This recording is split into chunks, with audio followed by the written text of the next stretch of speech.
Hello बच्चों, good morning. Arithmetic में ही आगे चलते हैं। Series and sequence.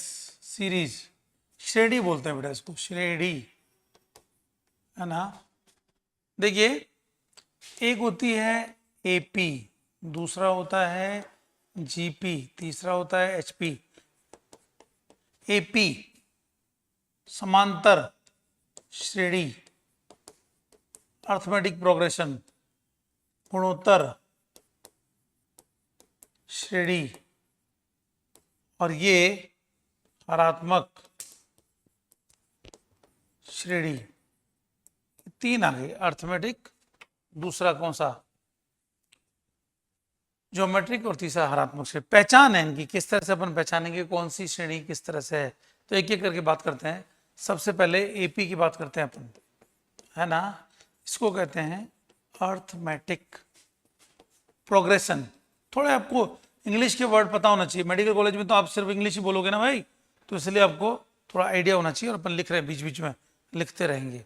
देखिए, स्टैंडर्ड इक्वेशन जो होती है ना इसकी, वो कुछ ऐसा होती है, ए प्लस डी, है ना, ए प्लस 2d, ए प्लस 3d, यों चलती रहेगी ना भैया, यों, समझे।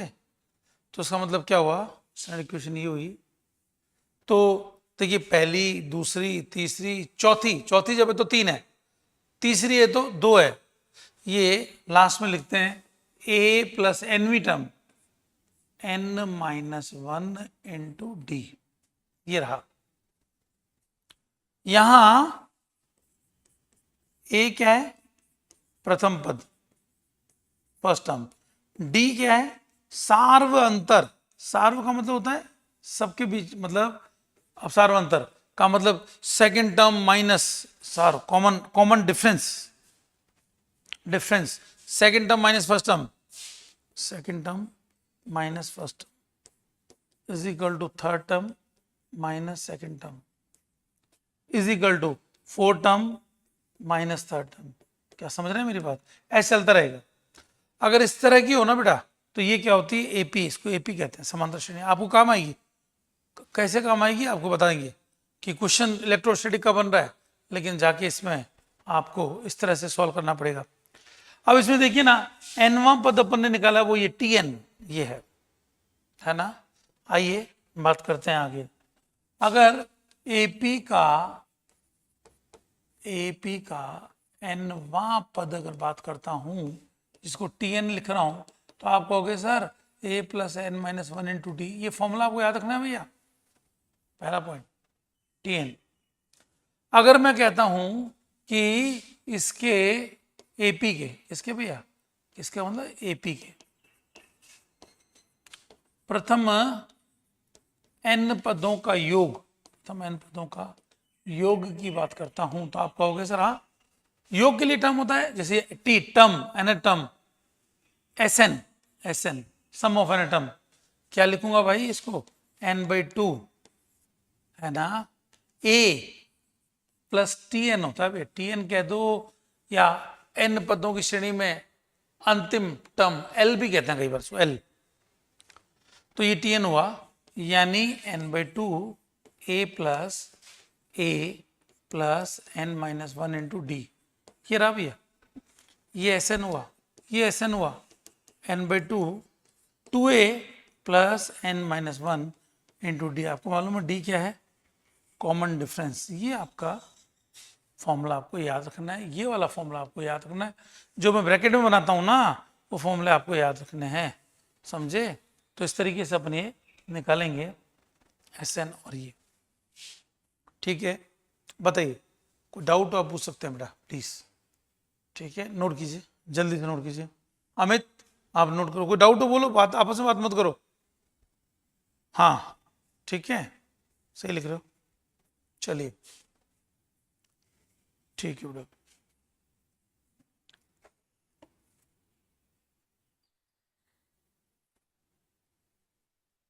मैं एक दो क्वेश्चन आपसे पूछूंगा इस पे, तो आप कर लोगे, नोट कीजिए।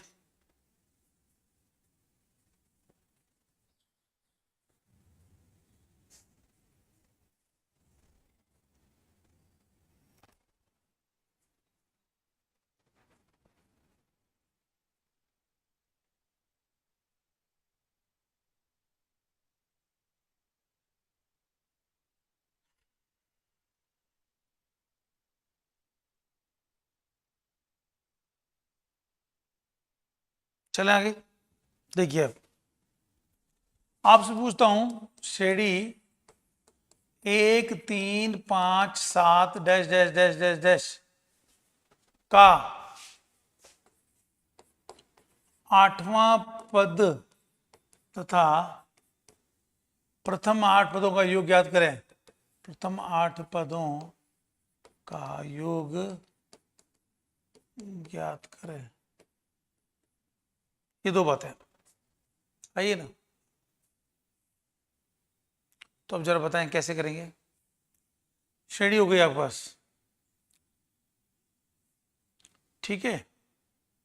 तो आपसे T8 पूछा है, T8। पहले बताओ 1 3 5 7 क्या कुछ लग रहा है आपको? 1 से 3 गए 2 का फर्क है, 3 से 5 गए 2 का फर्क है, 5 से 7 गए 2 का फर्क है। तो ये तो कॉमन डिफरेंस हो गया भाई, इसका मतलब तो एपी है भाई। क्या है ये? एपी।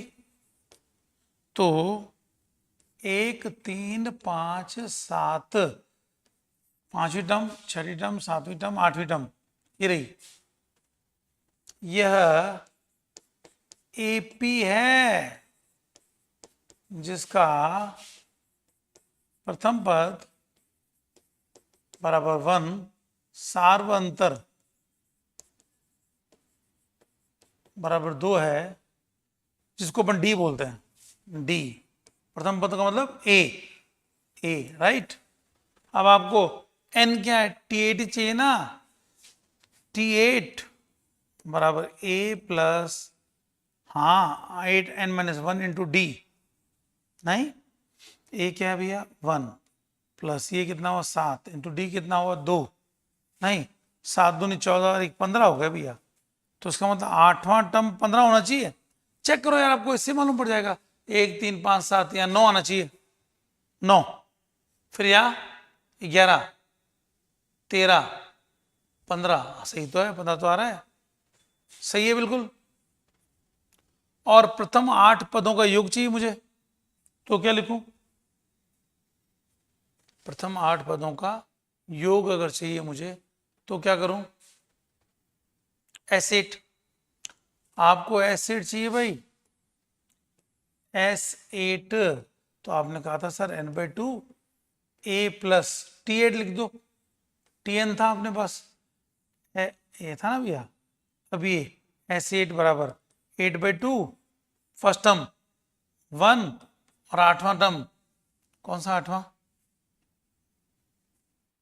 8वां टर्म क्या निकाला? 15 निकाला ना आपने, 15 ये निकाला ना आपने। 15 और 1 16, 16 में 2 से डिवाइड किया, कितना हुआ? 8। 8 8 जा, मैं समझता हूं 64 हो गया भैया। 8 पदों का योग 64 होना चाहिए इसमें, हाँ या ना? चेक कर लो यार। अगर मैं वैसे रफली चेक करूं, वापस अपन आते हैं जहां पर थे, एपी की बात कर रहे थे अपन, अर्थमेटिक प्रोग्रेशन की, उसी की कंटिन्यूएशन में बात करते हैं। मैंने अभी आपको बताया था पिछले क्वेश्चन में कि 1 3 5 7 का 8वां पद बताइए। ऐसे ही मैं आपसे पूछूं कि -11 -7 -11 -7 -3 है ना, आप देख रहे हैं 1 5 डैश डैश डैश। अगर ऐसे बात करता हूं और पूछूं कि बताओ भैया इसका, ये अगर एपी है तो उसका 8वां पद क्या है? 8वां पद इसका क्या है? कैसे बताएंगे आप 8वां पद कितना है? 1 2 3 4 5, 8वां पद चाहिए, T8 चाहिए आपको। T8 क्या है ये पूछना है हमें। पहली बात ये, ऊपर जो सीरीज है उसका डिफरेंस कॉमन आ रहा है क्या? आप देखिए, सेकंड में से फर्स्ट, थर्ड में से सेकंड, फोर्थ में से थर्ड घटाऊं तो क्या अंतर बराबर आ रहा है? मतलब ये आप देखिए कि यहाँ यह मुझे दिख रही है, यह एपी है, अर्थमेटिक प्रोग्रेशन है, जिसमें सार्वंतर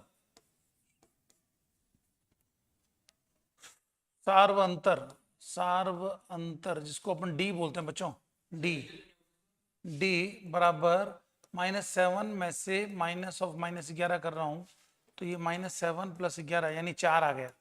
सार्वंतर 4 है, यानी अगर ये 4 है तो आप देखिए ना कि इसमें अगली में 4 जोड़ रहा हूं तो ये आ रहा है क्या?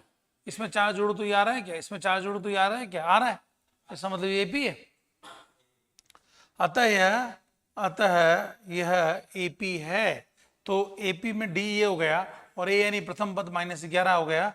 आपको T8 चाहिए तो आप ये तो कहोगे कि सर ए माइन plus n-1 into D, Tn equal to A plus n-1 into D तो होता है। ए कितना है यहाँ पर, ए का मान कितना -11, ये 8 में से 1 गया 7, 7 को डी से मल्टीप्लाई किया 4, कितना करे भैया -11 प्लस 28 कितना आ गया 17। तो T8 17 हो गया, आपका आंसर 17 हो गया, समझे। तो हम एपी को इस तरह से ज्ञात करते हैं, ठीक है। अब एक क्वेश्चन आपके लिए, आपसे पूछा जाएगा कि भाई बताओ कि सीरीज नेक्स्ट श्रेणी 3, 6, 9, 12, समझ रहे भैया, 3, 6, 9, 12 का 10वां पद पूछना चाह रहा हूं और प्रथम 10 पदों का योग पूछना चाह रहा हूं। मैं ए 10वां पद ज्ञात करें और बी 10वां पद ज्ञात करें। इसका मतलब मैं आपसे T10 पूछ रहा हूं।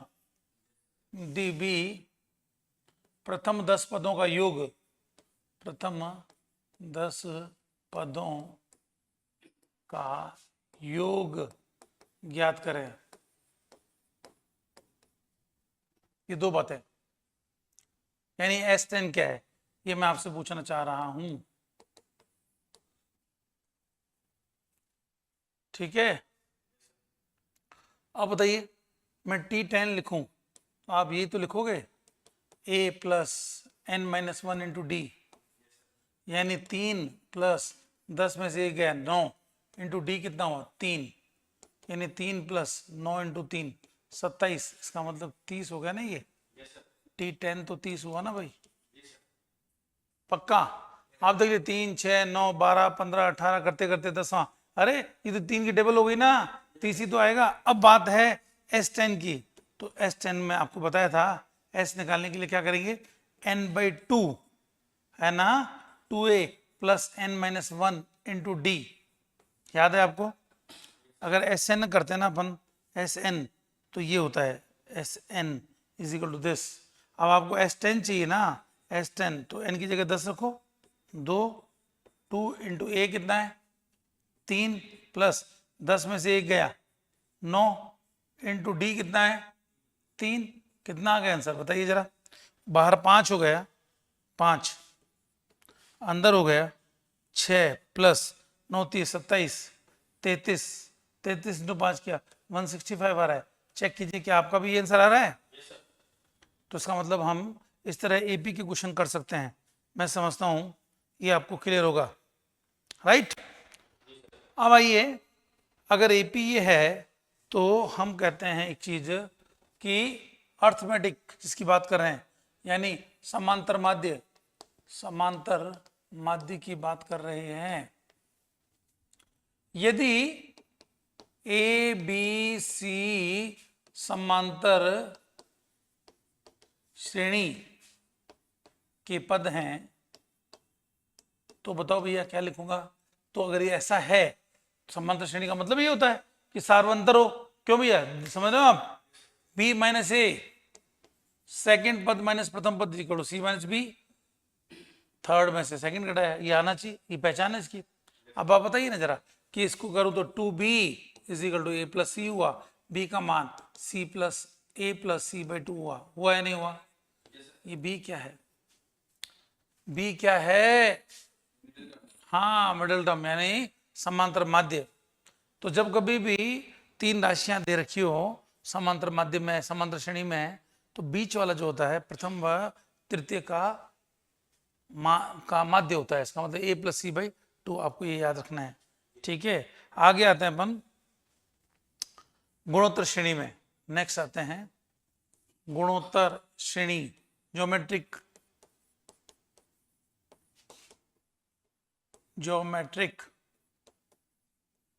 प्रोग्रेशन,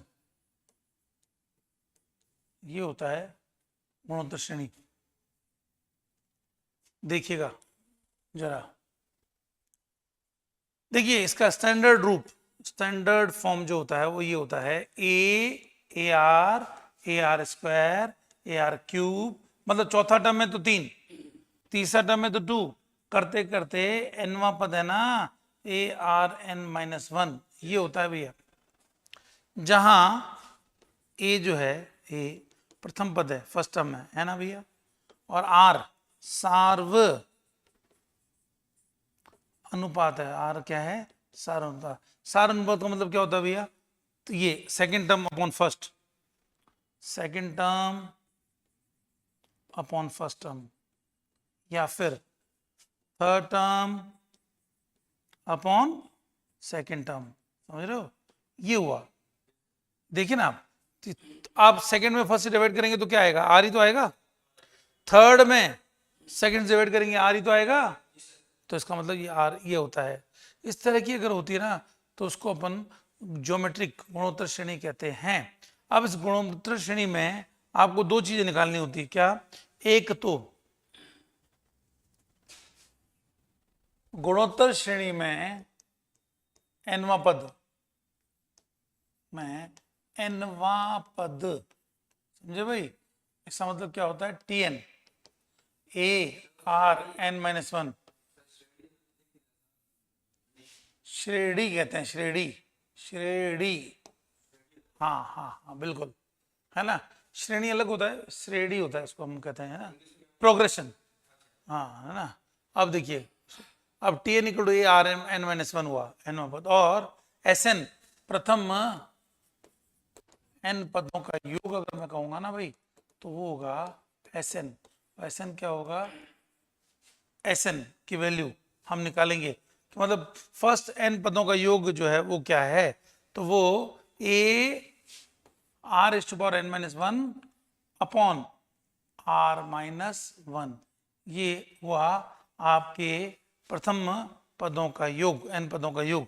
या तो ये इस कंडीशन में कब, जब आर का मान 1 से ज्यादा हो, ठीक है। अब आप बताओ, इसी को मैं कह दूं कि यार ये एस एन की जगह एस इनफाइनाइट ले लूं, है ना भैया, तो जब एस इनफाइनाइट ले लूं, एस इनफाइनाइट, और उसमें वैल्यू रखूंगा, तो देखिए ना, या तो आर 1 से ज्यादा होगा या आर 1 से कम होगा, दो कंडीशन होगी।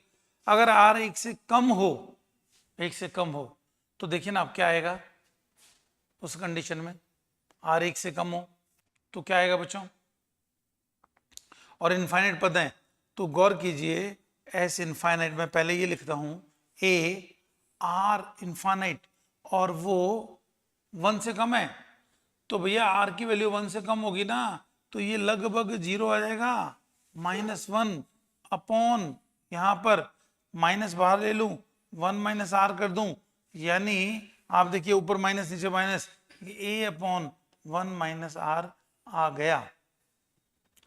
और आर अगर 1 से ज्यादा हो तो एस इनफाइनाइट कितना हो गया, इनफाइनाइट हो जाता है। आप रखेंगे वैल्यू, देखिए समझने की कोशिश कीजिए, मान लीजिए मैं कहता हूं आर का मान 2 है, 2 का पावर 6 ही कर दूं, तो 2 का पावर 6 तो 64 हो गया, 2 का पावर 7 करता हूं 128 हो गया, 2 का पावर 8 करता हूं 256 हो गया। मतलब जैसे जैसे पावर बढ़ रहा है ना, यहाँ आर की वैल्यू 1 से ज्यादा, तो पावर बढ़ाते बढ़ाते इनफाइनाइट करूंगा, तो भैया ये तो इनफाइनाइट हो गया, इनफाइनाइट में से 1 घटाऊंगा ना तो क्या होगा, इनफाइनाइट ही, मल्टीप्लाई करूंगा किसी से तो भी इनफाइनाइट ही, तो वो तो इनफाइनाइट आएगा। लेकिन अगर यही आर की वैल्यू 1 से कम है, सपोज आर है ना, आर हाफ है 1 से कम, तो अब आर एस टू पावर 6 करूंगा तो 1/64 हो जाएगा, आर एस टू पावर 8 करूंगा तो 1/256 हो जाएगा। अरे जैसे बढ़ेगा ये कम होता जाएगा ना भाई, तो ये करीब करीब 0 हो जाएगा जब इनफाइनाइट आएगा तो उसमें से -1 किया हमने, ये आ गया -1, और नीचे माइनस कॉमन ले लिया तो माइनस माइनस कट गया, तो ये आ गया। आपको फॉर्मूला भी यही याद रखना है, एक ये फॉर्मूला याद रखना है आपको, समझे भैया, और दूसरा फॉर्मूला कौन सा याद करना है, S infinite, equal to A upon 1 minus R, है ना। आपको यहां लिख रहा हूं कि जब कभी आर लेस देन 1 हो जीपी में जब कभी आर लेस देन 1 हो तो एस इनफाइनाइट है ना, वो ए अपॉन 1 माइनस आर होगा। ठीक है, एक क्वेश्चन करते हैं, इससे ज्यादा क्लियर होगी आपको बात, है ना भैया। लिखिएगा जरा क्वेश्चन। अगर आपसे मैं कहूं कि 1 2 4, है ना बच्चों, नेक्स्ट क्वेश्चन, श्रेणी 1 2 4 8 डैश डैश डैश का छठा पद तथा प्रथम 6 पदों का योग क्या होगा? योग क्या होगा? हाँ 6, छठा पद लीजिए, इसको अपन मिटा दें एक बार, है ना। ये लें का छठा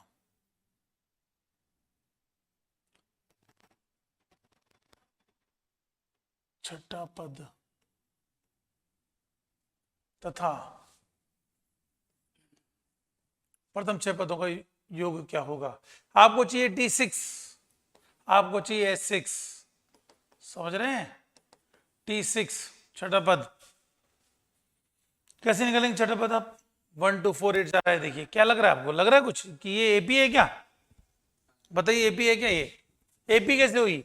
एपी में तो कॉमन डिफरेंस होता है, इसका डिफरेंस 1 है, इसका डिफरेंस 2 है, इसका 4 है, एपी नहीं हुई, जीपी हुई, है ना।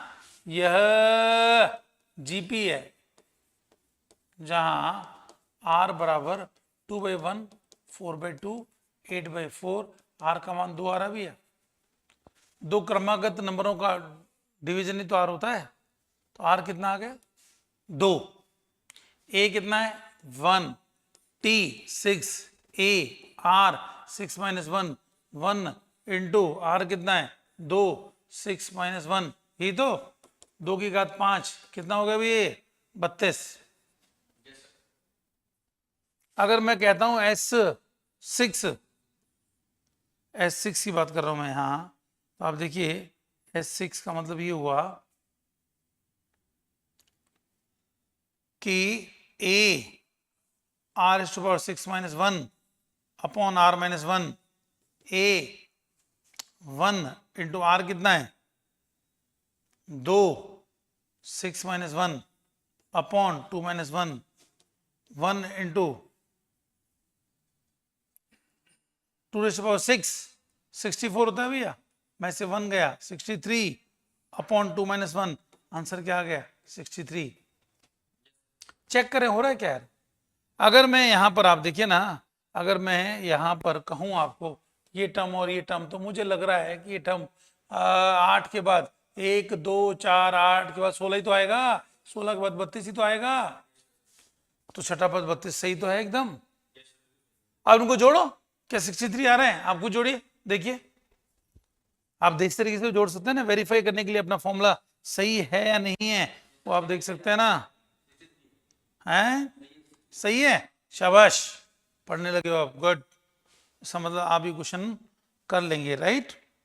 ठीक है।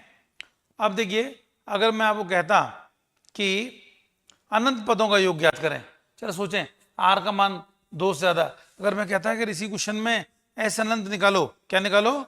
एस अनंत, तो जरा गौर करो ना यार, कि 1 1 1 1 1 1 होता तो भी अनंत पदों का योग अनंत ही तो होता। 1 2 4 8, समझ रहे भैया? बताओ गर्वित। तो इसका मतलब 1 2 4 8 16 32, अरे ये तो वैसे ही अनंत होगा भाई, इसमें तो कहने की जरूरत ही नहीं है, ये अनंत। तो मैंने आपको कहा था जब कभी आर का मान 1 से ज्यादा हो, आपको मैं कहूं कि आर का मान 1 से ज्यादा हो तो ऐसा अनंत अनंत ही होगा। आपको मैं कहूं कि रोज किसी भिखारी को 1 रुपया 1 रुपया 1 रुपया अनंत दिनों तक दे रहे हैं, तो बताइए कितने पैसे इकट्ठे हुए उसके पास? अनंत रुपए हो गए। तो जब 1 1 ही अनंत बार जोड़ने पर अनंत होता है, तो 1 2 4 8 16 32 64 68 64 के बाद 128, तो वो तो अनंत होगा ही भैया, है ना। तो उसका मतलब ये ठीक है, ठीक है। बताइए, अब मैं आपसे 2 क्वेश्चन पूछूं कि जरा बताएं अनंत पदों का योग ज्ञात करना है, लेकिन जब r का मान 1 से कम हो। यहाँ r कितना है 2। आइए जरा, अगर मैं कहता हूं कि श्रेणी 1, 1/2, 1/4, 1/8, बच्चों ये जा रहा है। और आप बताइए यहां s अनंत क्या होगा? आप देखिए यहां प्रथम पद कितना है भैया? 1 है, प्रथम पद 1 है, ठीक है। तथा r कितना है? हाफ। तो देखिए ना, s अनंत तो अपने पास यही होता है ना, a/1 माइनस r। ये क्या है? 1 माइनस हाफ, इसका मतलब 1/हाफ। ये आंसर क्या आ गया? 2 आ गया। अनंत पदों का योग क्या होगा? 2। समझ रहे हैं? अब इसी क्वेश्चन को मैं चेंज कर दूं नेक्स्ट, कि बताओ भैया कि ऑल्टरनेट प्लस माइनस हो, प्लस माइनस हो। समझ रहे हैं? यानी मैं आपसे ये कहना चाह रहा हूं कि आइए जरा बात करते हैं इस कंडीशन में कि ये कैसा हुआ कि 1 ये माइनस का, ये प्लस, फिर माइनस का, ऐसे चल रहा है। तो अनंत पदों का योग क्या होगा? इस कंडीशन में आप क्या करेंगे? यहाँ प्रथम पद 1 है, r कॉमन रेशियो, अरे minus half upon half, minus का हाफ ही तो होगा। तो फिर यहां ये माइनस तो 1 है और एक माइनस और आया, माइनस माइनस क्या हो गया भैया? अब देखिए ना, माइनस ऑलरेडी था यहां पर, तो माइनस माइनस यहां क्या हो जाएगा? 3/2। इसका मतलब ये क्या हो जाएगा? 2/3। समझे? तो जैसे ही चेंज किया, हाँ देखिए, ठीक है, हम इसको देखिए बता रहे हैं आपको, हमने जो किया ना उसको हटा रहे हैं, ठीक है, आपको बताने के लिए कि यहाँ पर, हाँ हाँ हाँ बिल्कुल,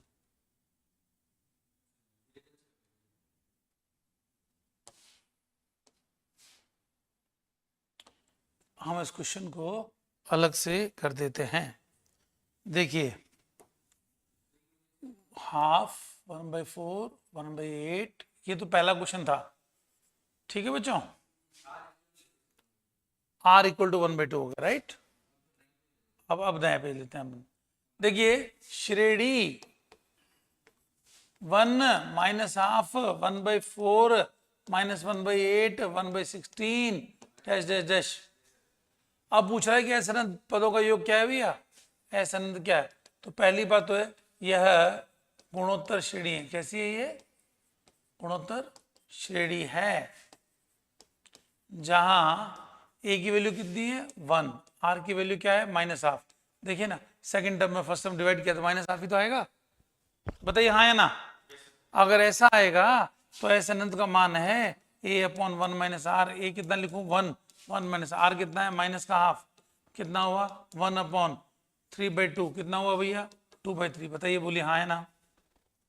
हो गया नहीं? ये समझ गए मेरी बात? बिल्कुल, कोई दिक्कत तो बताइए, ठीक है। चलिए अब एक क्वेश्चन पूछता हूँ आपसे, ये आपके लिए। लिखिए क्वेश्चन, दी गई श्रेणी, आपको एक श्रेणी दे रहा हूं, ठीक है, आपको एक श्रेणी दे रहा हूं।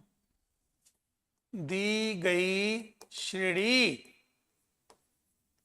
कौन सी? 2, 1, half, 1/4, 1/8 dash dash dash dash, 1/128। समझ रहे हैं? का कौन सा पद, कौन सा पांचवा, छठा, सातवां, कौन सा पद 1/128 है? समझ रहे भैया? अब मैंने देखा 2, 1, हाफ, 1/5 पदों तक तो नहीं है भाई, 5 पदों तक नहीं है। ये क्या है? 5 के बाद ही, इसका मतलब आंसर जो भी होगा 7, 8, 9, 10 होगा। चेक करते हैं। पहले देखिए किस तरह की श्रेणी है। 2 से 1 हो गया, 1 से हाफ हो गया, हर बार आगे जा रहे हैं, 1/2, 1/2 से गुणा करके आ रहे हैं।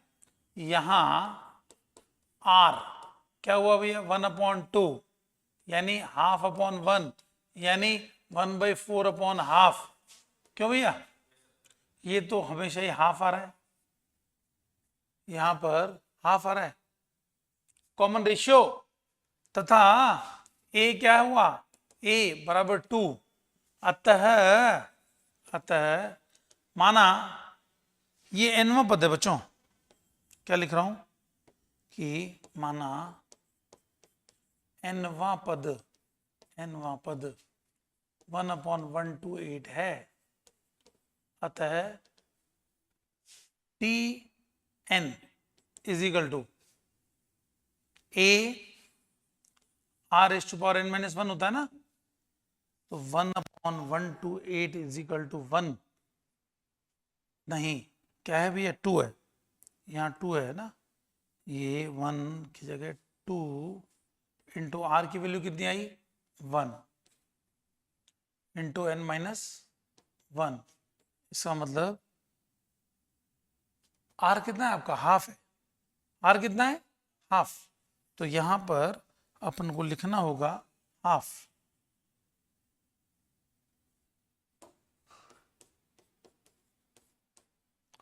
इसका मतलब यहां से लिखूं half into n-1 is equal to 1/256, इसका मतलब यहां से half into n-1 is equal to 1/, ये आप क्या लिख सकते हैं बताइए जरा, इसको 1/2 इंटू रेज टू पावर 8 लिख सकता हूं क्या, क्योंकि 2 रेज टू पावर 8 ही होता है 156, अब दोनों को इक्वेट करूं है ना भैया, तो n-1 कितना हुआ 8, तो n क्या आ गया 9, n की वैल्यू 9 हो गई, इसका मतलब 9th पद है वो, कैसा है 9th पद, जो कि है हमारे पास क्वेश्चन आया हुआ बेटा ये है ना, समझे।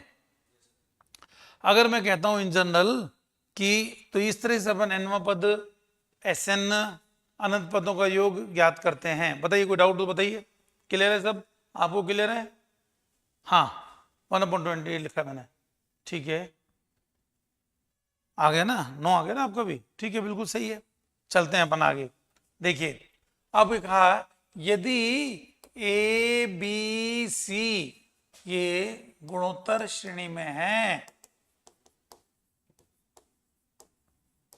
तो आप क्या लिखोगे, ये तो लिखोगे b/a=c/b, अरे भाई second term upon first, third upon second बराबर होता है, गुणोत्तर श्रेणी की पहचान तो ये होती है, इसका मतलब b इंटू बी क्या हुआ b², ये किसके बराबर है ac के बराबर हुआ, तो b किसके बराबर रूट ऑफ ac, b किसके बराबर हो गया रूट ac, b को कहते हैं हम b गुणोत्तर माध्य,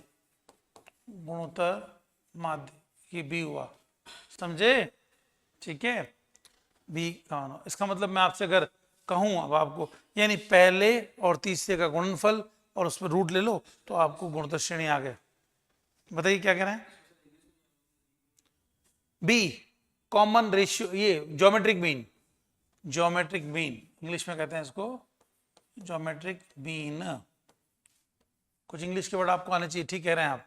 अब आपसे क्वेश्चन पूछूं मैं कि भाई 4 तथा 16 का गुणोत्तर माध्य क्या होगा, ये क्वेश्चन पूछ रहा हूं भैया, इसका मतलब मैं क्वेश्चन कुछ ऐसे पूछ रहा हूं ABC ना, ABC है ना, व्हाट इज बी क्या है, तो 4 फिल इन द ब्लैंक्स और 16 में बी क्या है, तो क्या b equal to under of 4 इंटू 16 नहीं हो गया भैया, 64 नहीं हो गया, 8 नहीं हो गया, बस ये आंसर हो गया अपना, यही तो आंसर हो गया अपना, ऐसे ही अपन निकालेंगे, ठीक है भैया। अब आते हैं हरात्मक माध्य की तरफ, जो कि अपने कोर्स में नहीं, थोड़ा सा आपको ध्यान होना चाहिए है ना भैया, देखिए हरात्मक माध्य, ठीक है क्या थी मैं, यदि a, b, c हरात्मक श्रेणी में है, तो 1/a इसका उल्टा 1/b 1/c समांतर श्रेणी में होंगे, किस में होंगे, समांतर श्रेणी में होंगे, ये कहना चाह रहा हूं, ठीक है, इसका मतलब 1/b minus 1/a equal to 1/c minus 1/b, ये लिखा, ठीक है, इसका मतलब क्या हुआ, यहां b को उधर ले जाऊं 1/b प्लस 1/b लिखूं, 1/c प्लस 1/a आ गया, 2/b is equal to ac common ले लिया, a प्लस c तो मुझे लगता है कि b की वैल्यू आ गई, b इक्वल टू कितना 2ac अपॉन a प्लस सी, बस ये। तो इसका मतलब abc अगर हरात्मक श्रेणी में तो b का मान 2ac अपॉन a प्लस सी ये आता है बच्चों, है ना। तो अब आपको मैंने ये तीनों ही बता दिया, समांतर श्रेणी, गुणोत्तर श्रेणी और दूसरा हरात्मक श्रेणी। देखिए अब कंक्लूड करते हैं कि यदि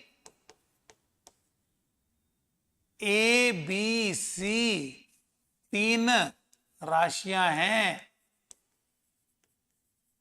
तो इनका पहला समांतर माध्य अर्थमेटिक मीन कहते हैं बच्चों उसको, M is equal to A plus C by 2 होगा, ठीक है। इनका सेकंड गुणोत्तर माध्य जीएम, शॉर्ट में जी भी लिखते हैं, रूट ऑफ ए सी होगा। इनका हरात्मक माध्य एच एम, तो ये 2ac अपॉन ए प्लस सी होगा हाँ या ना। तो ए जी और दूसरा क्या हुआ एच, तीन चीजें भैया, ए जी एच, ये तीन चीजें हुई ना। अब इनमें आपसी में क्या रिलेशन हो गया, क्या मैं ये A plus C by 2 G square A C, root में हटाना है मुझे, H 2ac upon A plus C. अब मुझे बताओ मैं ए और एच को मल्टीप्लाई करूं, ए और एच को मल्टीप्लाई करूं तो क्या आएगा भैया, ए इंटू एच, मैं समझता हूं A plus C by 2 into 2ac upon A plus C, यहां से आ गया 2 से 2 गया तो a into H G square के बराबर आ गया ना, g की value root of A H के बराबर आ गई ना भाई, आई या नहीं आई। ये रिलेशन भी याद रखना है, तीन राशियां जिनका अर्थमेटिक मीन ए हो, हरात्मक माध्य एच हो, गुणोत्तर माध्य जी हो, तो आपसम relation G equal to root A H होता है, समझे भैया। तो इसके साथ ये अपना श्रेणी कंप्लीट हुआ बेटा, है ना। यहाँ पर ये टॉपिक अपन फिनिश करते हैं। नेक्स्ट टॉपिक अपन चाहेंगे अलजेब्रा में, लॉग में, बाइनोमियल थ्योरम में, ठीक है। और उसके बाद अपन डिफरेंशिएशन इंटीग्रेशन पे आएंगे, ठीक है बच्चों। यहाँ तक लिखें प्लीज, कुछ पूछना आप पूछ सकते हैं, वरना ये टॉपिक अभी आज का कंप्लीट हुआ, ठीक है। ओके।